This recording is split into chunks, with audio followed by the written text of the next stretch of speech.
And what if all of the results you have in your house, not in your house, in your life, are a 3D printing?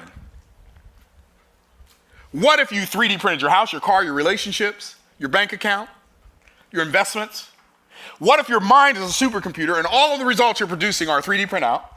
And what if the words that come out of your mouth are the programming for the computer that is your mind that produces the 3D printing of your results?